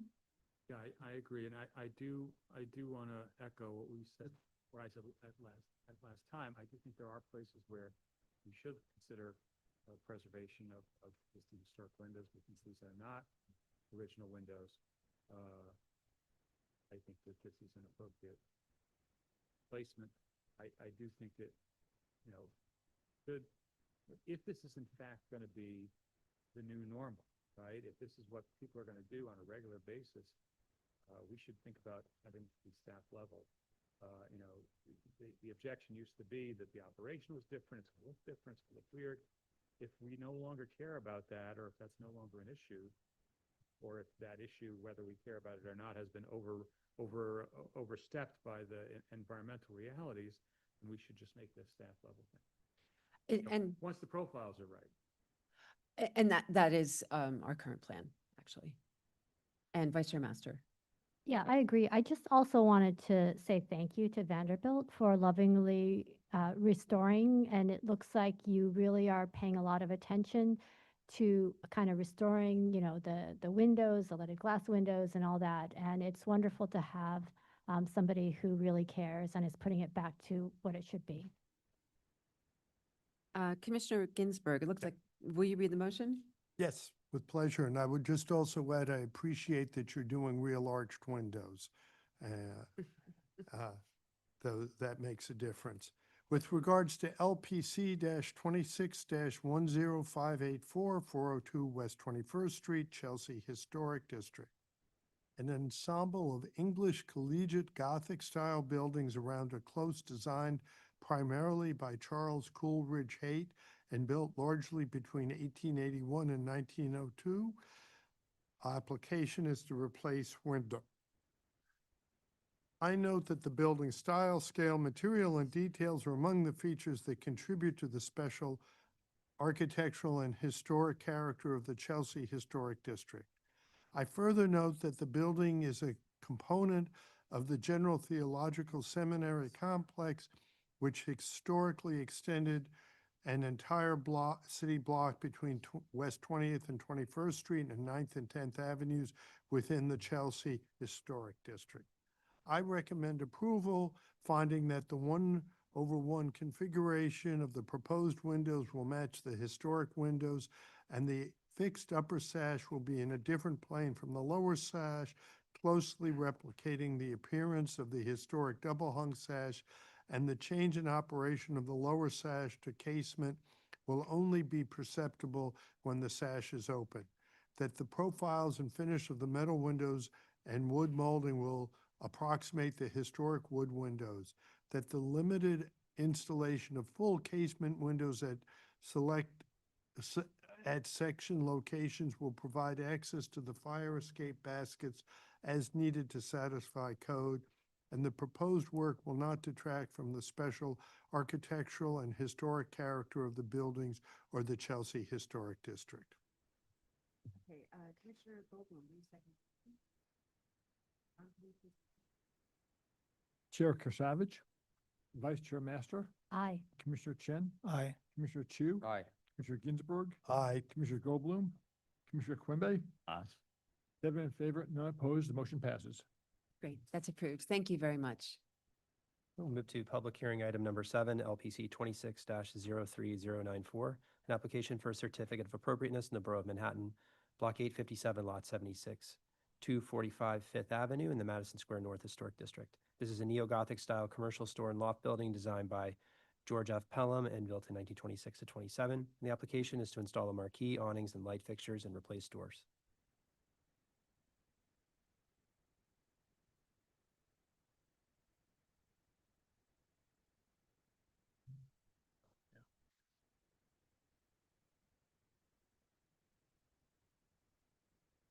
Good afternoon, Commissioners. My name is Dimitri of CHD Interior Design, presenting with SRA Architects on behalf of the applicant for 245 Fifth Avenue, located within the Madison Square North Historic District. Our proposal involves a limited storefront intervention for a new restaurant. It consists of a modest entrance marquee, retractable awnings, wall sconces, and some storefront refinements. Our approach has been guided by 3 principles: contextual appropriateness, minimal intervention, and reversibility. The project is located at the corner of Fifth Avenue and East 28th Street. It's within the Madison Square North Historic District. Here is a visual comparison between the existing condition and the proposal. The work is confined to the ground floor and does not alter the primary architectural composition of the building. The existing storefront framework remains substantially intact while introducing elements appropriate for a historical use. A discrete entrance condition, limited signage, retractable sun protection, and pedestrian scale lighting.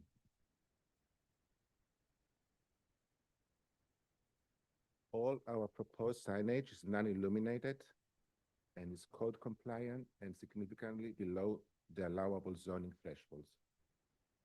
The signage has been intentionally minimized and integrated into architectural elements rather than introduced as independent visual objects. Here we have some historic images of the building and its present condition. Our proposal seeks to work within the building's established commercial storefront without competing with architecture above.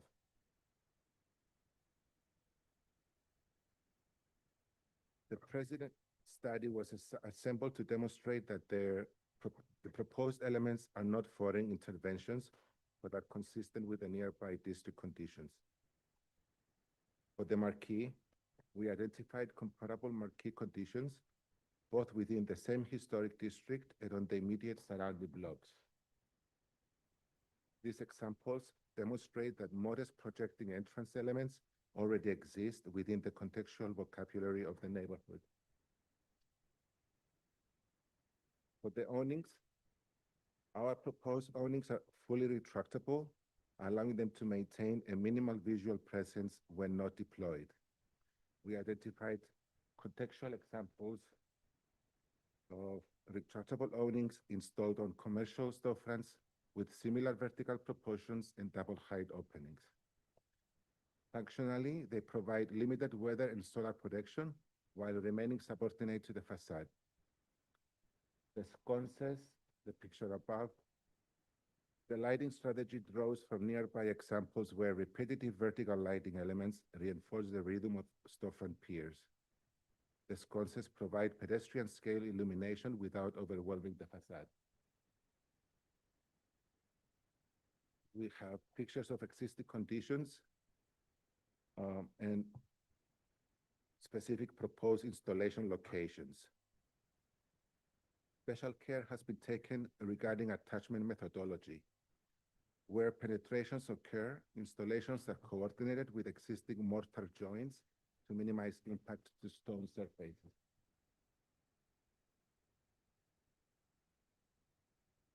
Now we're seeing the elevations. These drawings illustrate the relationship between existing and proposed conditions along both Fifth Avenue and 28th Street. Existing and proposed. The proposal maintains the storefront's overall transparency, proportions, and architectural hierarchy. Same applies to Fifth Avenue and the proposed work. We focus on the marquee. We see plans and elevations of the structure. Here is a floor plan on the right, ceiling plan, and roof plan. Here we see elevations, the front elevation facing, looking at it from the Fifth Avenue, the one on the right, and the side elevation facing north. And we see the relationship of the marquee with the vestibule, as it is a cantilevered form supported by the vestibule structural elements beneath. The vestibule is not attached to the building whatsoever. The marquee is conceived as a modest entrance marker. In scale, it is intentionally restrained, aligned with the storefront geometry, and is finished in dark bronze tones compatible with the building palette. The signage is integrated directly into the marquee fascia, eliminating the need for additional projecting signage.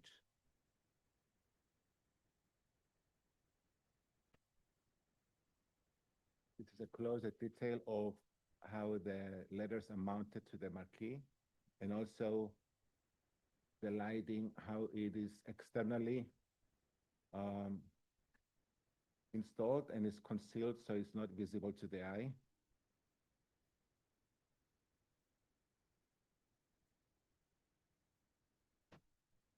Here is a closer look at the signage.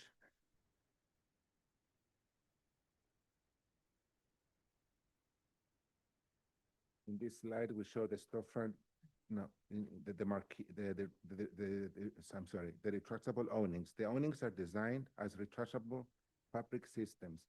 When deployed, they provide limited sun and weather protection appropriate for a restaurant use. When retracted, they read as minimal architectural elements and substantially reduced visual impact.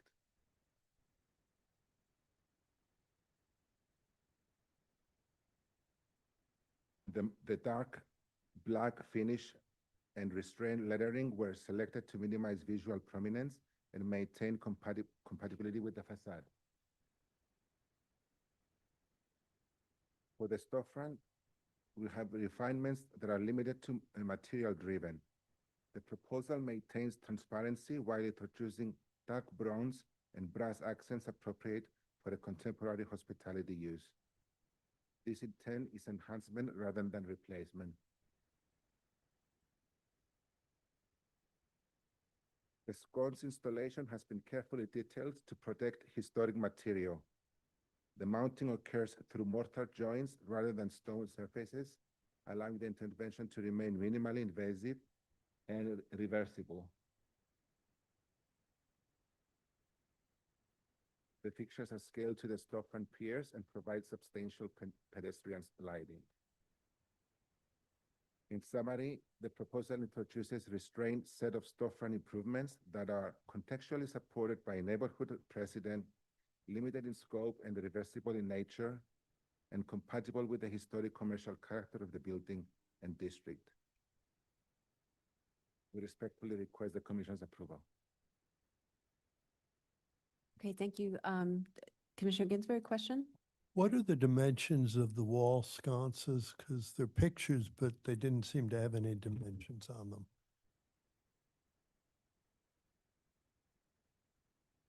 That's the most important information we think is 12 inches. Is it on the? It says 1 foot 3 inches on there. 1.3. Right. And then what's the diameter, or like 3 or 4 inches? Okay, Yes, thank it's a you. very slim, kind of profile. We can get a better spec sheet for this. But from my memory, it's 2 to 3 inches correctly. Thank you. Commissioners, any other questions? No? Okay, let's move to testimony. Seeing nobody in the room, we can move to Zoom. Participants on Zoom wishing to speak, please raise your hand.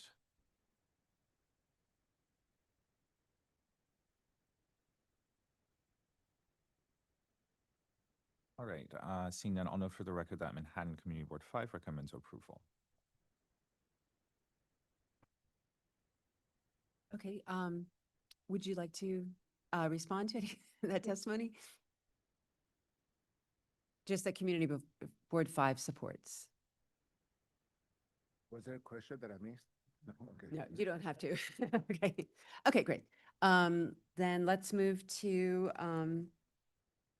oh, sorry, Commissioners, any final questions? No? Let's close the hearing. Commissioner Goldblum, would you make a motion to close the hearing? So moved? Commissioner Chen, will you second the motion? Second. All in favor, say aye. Aye. Any opposed? The hearing is closed. Vice Chair Master, will you start the discussion? Yes, I think this is a very simple and modest proposal. The marquee is very simple and modest, and I think you've taken examples from the district. The retractable awnings are also very simple and neutral in color, so I can find that appropriate. The light fixtures are simple. I like the fact that you're going to try to attach at the mortar joints. And then the storefront refinement, I think the glass doors, everything is very, straightforward and appropriate. Commissioner Ginsburg? Appropriate. Okay, Commissioner Chen? Same here. Okay, Commissioner Quimby? Appropriate. Commissioner Goldblum? Great. Okay, great. Vice Chair Master, could you please read the motion? Sure. In the matter of LPC-26-03094, 245 Fifth Avenue in the Madison Square North Historic District. I note that the building style, scale, materials, and details are among the features that contribute to the special architectural and historic character of the Madison Square North Historic District.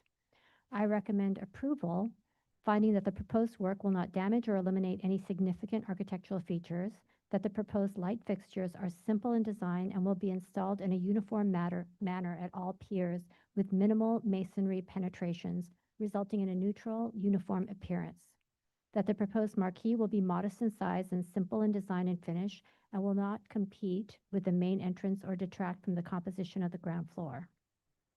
That the new entrance infill featuring frameless glass doors and pivot hinges will be in keeping with the variety of infill treatments found at the base of this and other large buildings in the district and will not call undue attention to itself. That the proposed retractable awnings installed below the lintel of the tall storefronts and featuring lettering at the skirts will be simple in design and neutral in color and will be installed uniformly at all bays at the 5th Avenue and East 28th Street facades. And that the proposed work will not detract from the special architectural or historic character of the building or the Madison Square North Historic District. Commissioner Ginsburg, can you second the motion? Second. Okay, John, can you please call the vote? Chair Kasavage, Aye. Vice Chair Master, Aye. Commissioner Chen, Aye. Commissioner Ginsburg, Aye. Commissioner Goldblum, Commissioner Quimby. Aye. 6 in favor, none opposed. The motion passes. Okay, thank you. That's approved. All right, we'll now move to the next and last item of the day, public hearing item number 8, LPC 26-05686, an application for a certificate of appropriateness in the Borough of Manhattan, Block 1399, Lot 10, 125 East 64th Street in the Upper East Side Historic District. This is originally a neo-Greek style row house designed by John McCool and built in 1876 to 77, and then later altered in 1924. The application is to replace windows. Good afternoon, Commissioners. Richard Larry, LPC staff. I will present the proposal, and the owner, Jennifer Colombo, is here to answer any questions you may have. Here's the current photograph for the front facade. The proposal is to replace windows at the ground, second, and third floors. And the applicant is proposing black painted metal-clad multi-light windows.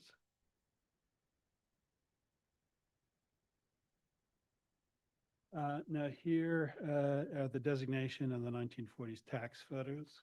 Originally built in 1876-77 as a neo-Gothic row house, the front facade was altered in 1924 when the front steps were removed. The first floor was raised by 18 inches, and the top floor, you can see on the right, added. Prior to the designation of the district, the fenestration at that top floor addition was modified, so the 3 punched openings became 1 large punched opening. You can see designation with comprising 5 single light casement windows. And due to the significant alterations to the front facade, the designation report did describe the style presently as none. Now, in 2015, the commission approved changing the windows at the top floor to these sort of multi-light casements. And recently, we've approved restoring the historic wood parlor floor multi-light casements and transom windows. So the proposal is at the ground, second, and third floor to install 4/4 multi-light, 4/4 double hung windows, metal clad wood, and painted black to match the historic darker finish that we see in the tax photograph. Just details of the current system and the proposed 4/4 grids mock-up.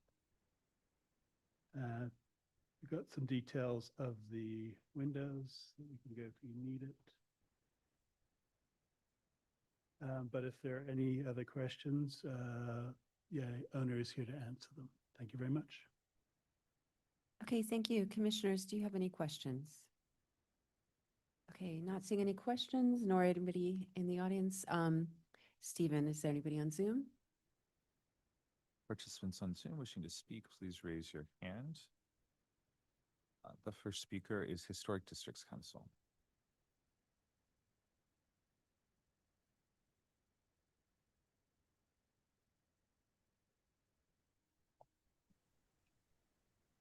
Hello, this is Emma Bartley speaking on behalf of the Historic Districts Council. HDC has some concern regarding the proportions of the proposed windows. As currently designed, the 4x4 configuration creates relatively square panes that our review committee felt do not relate particularly well to the existing openings or the overall composition of the facade. We encourage the applicant to explore alternatives that emphasize more vertically proportioned lights, such as a 2/4 configuration. A design with taller, narrower panes would better reflect the proportions of the existing windows and result in a more appropriate facade composition. Thank you. Next speaker is John Graham.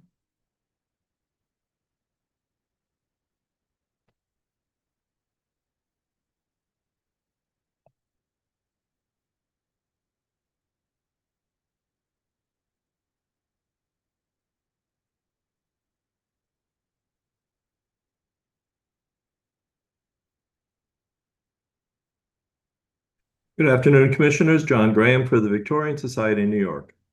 In our view, this row house retains no stylistic features that help determine what window configuration would be appropriate. If it had remnants of its Neo-Grec origins, 1/1 windows would be appropriate. If its 20th century design had been more convincingly Neo-Federal, Georgian, or Colonial Revival, 6/6 windows would be correct. Under these circumstances, we suggest an approach based on aesthetics rather than style. The applicant has done that by proposing windows whose divisions work well with the existing parlor and top floor windows to remain. We think it is appropriate as is. However, we also agree with the idea of the Historic District Council that a configuration of a transom above 2/2 sash would result in a glass pane size more closely matching the existing windows that are to remain. The replacement windows could be either paired casement windows or single hung with the lower sash sliding up behind the transom. Thank you, Commissioners. Zainab Turan.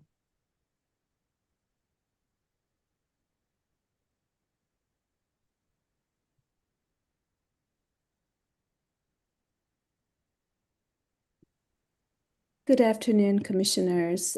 Zainab Turan speaking on behalf of Friends of the Upper East Side.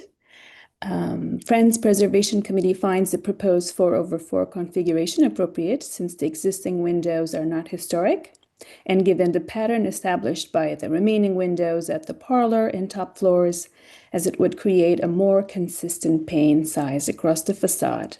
However, we recommend the use of true divided lights rather than simulated divided lights for their superior visual depth and more traditional appearance. Thank you, Commissioners.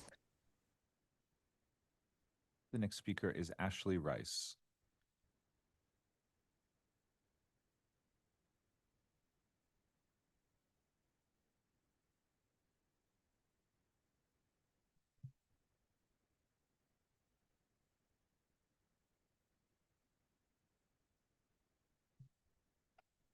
Yeah, Ashley Rice, I've sent a request for you to become a panelist. If you could please accept that, and then you can unmute yourself. Okay, I see that Ashley Rice has declined to speak.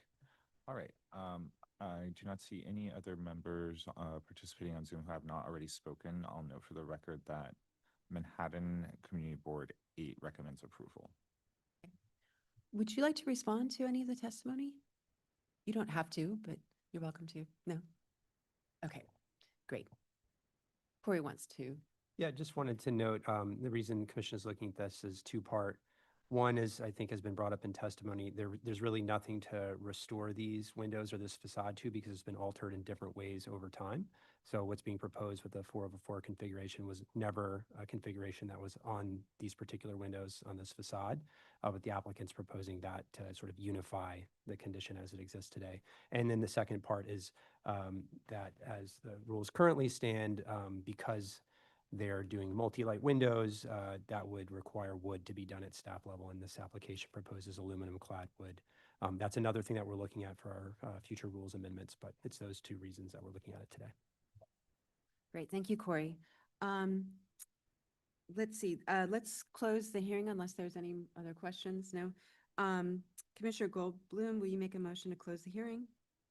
Commissioner Ginsburg, will you second the motion? Second. All in favor, say aye. Aye. Any opposed? The hearing is closed. Commissioner Aquimbe, can you start the discussion? Sure. I guess truthfully, with the building itself being quite stylistically benign, I'm seeing what was proposed by the applicant to be acceptable. Great. Commissioner Goldblum?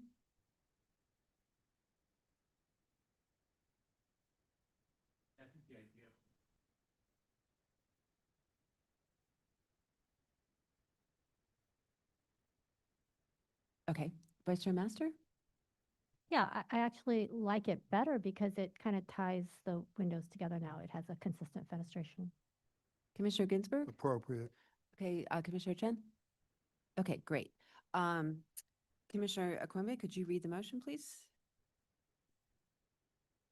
In the matter of LPC 26-05686, 125 East 64th Street, Upper East Side Historic District, neo-Grec style row house designed by John McCool and built in 1876 through 77 and altered in 1924. This application is to replace windows.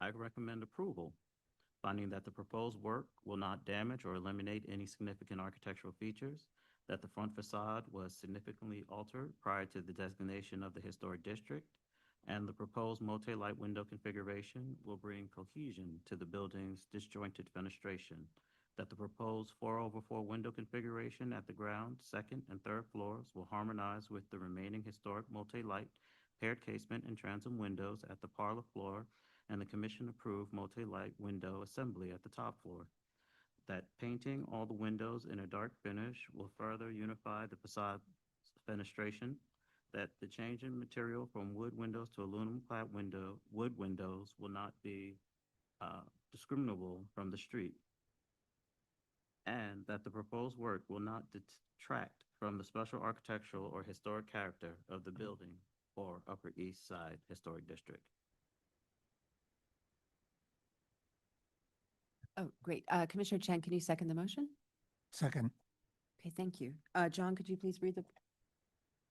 Chair Savage, Aye. Vice Chair Master, Aye. Commissioner Chen, Aye. Commissioner Ginsburg, Aye. Commissioner Goldblum, Commissioner Quimby. Aye. 6 in favor, none opposed. The motion passes. Okay, thank you very much. That's been approved. Oh, okay, and that concludes our hearing. So thank you very much.